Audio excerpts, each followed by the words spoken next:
This video is not AI. We'll just make a quick video here. 2006 Dodge Sprinter, 5-cylinder, 2.7 liter diesel.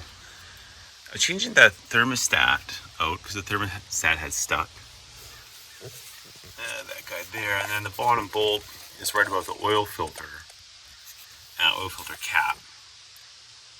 And luckily this happened. I ended up kind of working around it, but then I decided easier to take off the cap to see what's going on and get better access to the bolt. Just to get this off my hand here. Very sticky. And then luckily when I pulled, well, unluckily, but luckily I found it. When I pulled the filter out, see how bad this is here.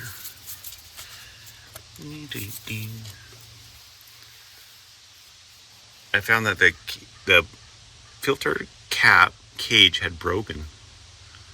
So you see here is just the filter.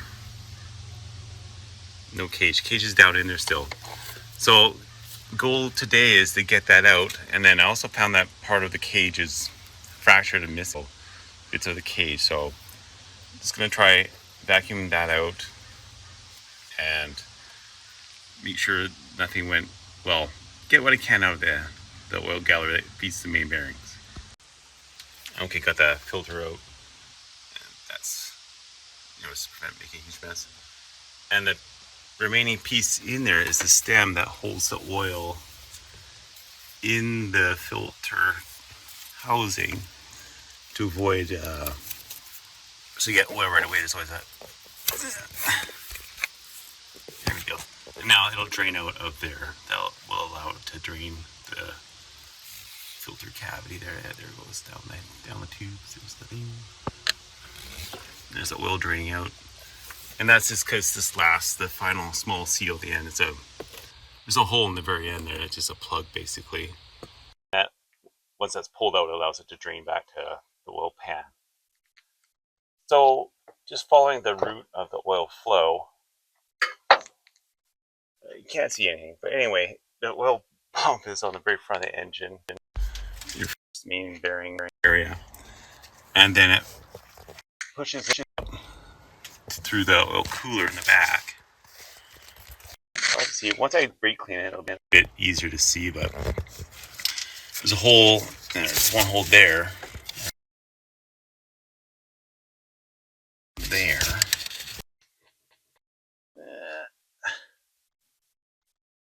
yeah, one hole or port, whatever you want to call it there, and that goes to the outside of the filter, and then flows through the filter to the inside, and there's an inner port down below, which I'll show you. Well, I can see it would flow through this here. So it goes through the filter, then comes out there on the plug, lower half of the filter housing, filter cover. You can see there, the yellow is section of plastic, or the bits that broke. You can see the fractures on there. The plastic just kind of gave up the ghost. So let's take it inside and kind of take a look at it, see what's left, and see how many plastic pieces are missing and have been sent down to the main bearings. Yeah, it's about 18 centimeters from the lip to the center of the O-ring on the new one. So if I figure that out or compare against the original, it's about there. So it's just like one section is missing, well, just one whole section is missing. So one kind of vertical sitting portion and a horizontal sitting portion of this cage, which is supposed to prevent the filter from collapsing. A couple reasons everyone jumps to conclusions is it's over tightened. Well, no, because this is the seat that sits against the filter housing. Over tightening is bad because you will put too much clamping force on here, which might require you to break the filter when next person takes it off, which is kind of funny if you were someone else is gonna do the next oil change. But once this touches, that's it, and this isn't gonna have any force put on it if this is, 16th of an inch, or 10 degrees turn tighter or less, or 30 or whatever, doesn't matter.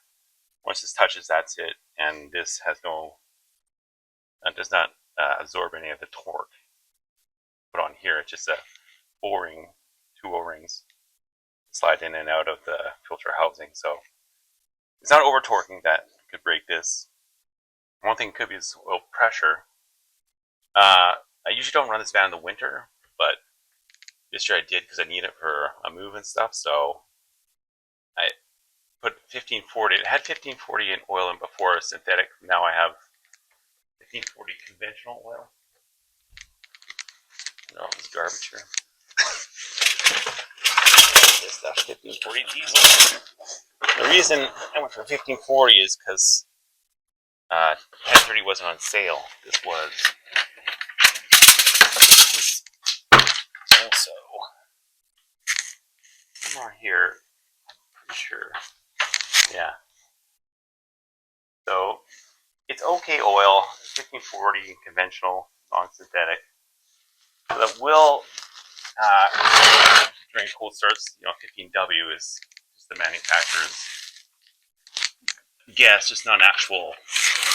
It's not at a specific temperature of things. It's their version of winter. So winter is just a time of the year. So their version of 15 weight during winter, I shouldn't say weight, 15 viscosity during winter,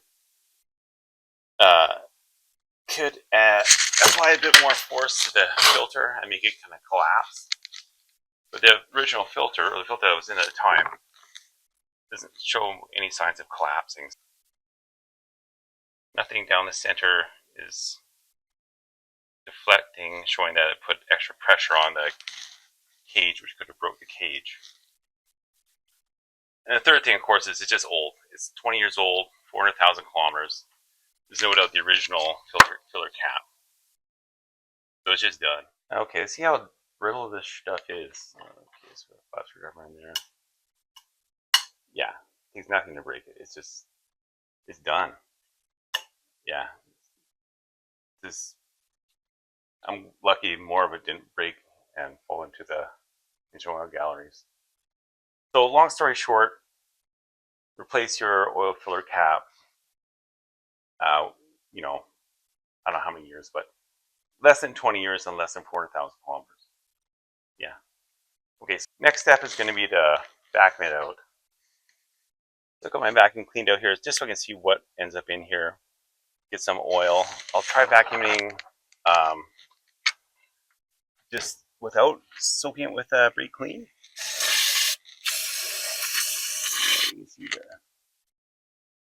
port's a bit better there. It's such a tight. Oh, there's a good view of that port. And that's the input port from the oil cooler. So it goes pump oil cooler to that port. Oil flows on the outside of the filter, and then it goes back to the main bearings in a lower port. So I'll try this. Yeah, down there. You can kind of see it showing up now down at the bottom there. Yeah, so it sucks that it doesn't go from the filter to the oil cooler. Then you can just replace the cooler, get all the shit out of the cooler that fell out of the filter, but it doesn't work that way. So I'll do that, vacuum it out, see what I get.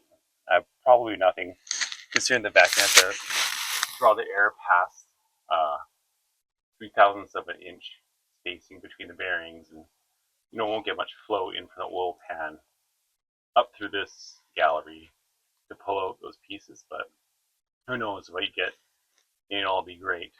They are a pretty hard plastic, so I mean, hopefully they came out in big chunks and are just going to sit there, but worst case scenario, they could kind of end up touching the actual crankshaft journal or something that would chew or heat them up, and then they kind of weld into the bearing and create a spot where the oil film is kind of compromised and take out the engine. But I want them out anyway, even though it'll probably be okay, but I definitely don't want them, just the thought of them being right in there. It sucks that it goes right from the oil filter direct to the bearing. So, but that's your engine, so that's kind of the way it works. Okay, so I'll try that and I'll see what I get.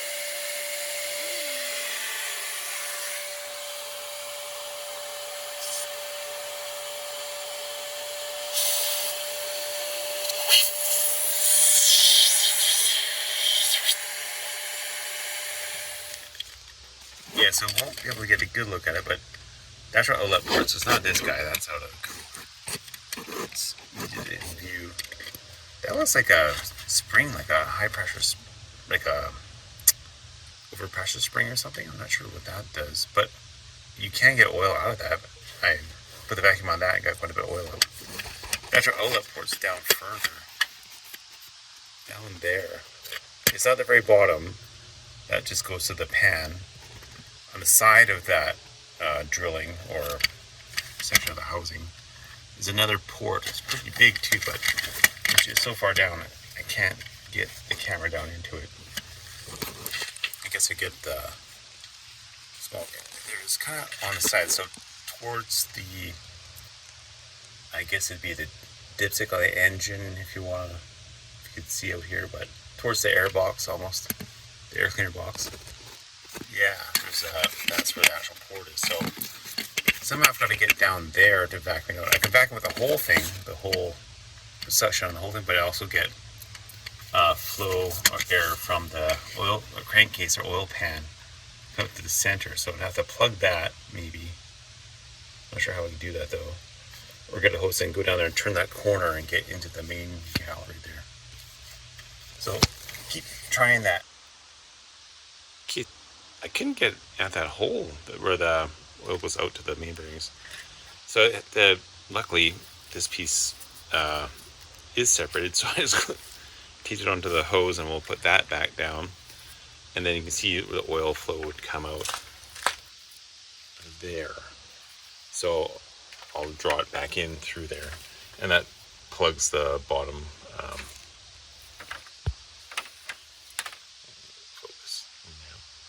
plugs the bottom of the oil can, oil filter housing. Yay! Here we go.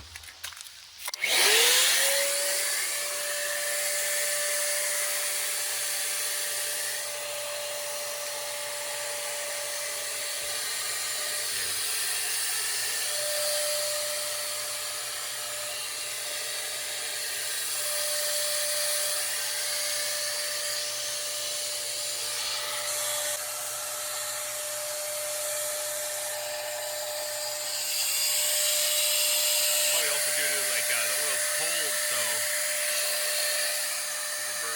we're in Canada, but it's a really warm February. It's still only about plus 5 or 6, so Celsius, so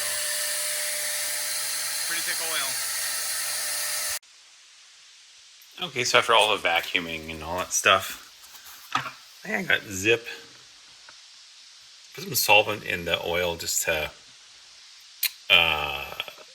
get it to flow better and try to find something at the bottom. But I'll carefully drain this out, but no, there's nothing. Definitely not a lot of chunks. If there is anything in there, it's very tiny. So once I took the van out, I vacuumed as much as I could. I took the van out for a drive, went up a hill, got the temperature up past 80 degrees Celsius, the coolant temperature, and brought it back. Then it sucked out the oil out of that port really fast using that adapter. But until then, the oil was just so thick, really wouldn't do much of anything. Just use the original filter end on a hose to the vacuum. It drew out the oil really quickly. Like it definitely got a lot of oil out. Majority of this oil is from that. After it warmed up, that 1540 oil, once it's warm, just full of like water. But nothing in here that I can see, nothing big. I'll carefully drain it out, make sure there's something there. See in the camera, but oh, it's a reflection. Okay. Nope, nothing, just hopeful thinking, wishful thinking. One other thing that could have caused this too was at the bottom of the filter housing, there's a chunk of O-ring. This guy here, the little tiny one, was sitting there, so that would have been doubling up for who knows how many oil changes, and putting extra pressure on here, which put pressure on the cage and might have kind of added to the reason why it broke. Anyway, I'm sure it was a better, newer filter cap, it wouldn't have broken at all. So there's the original part number. You can see it in this camera. But hope that helps. Long story short, just replace your filter cap and that's it. Don't worry about it. It's only like $30 or $50 for a good one. Okay, thanks a lot. Goodbye.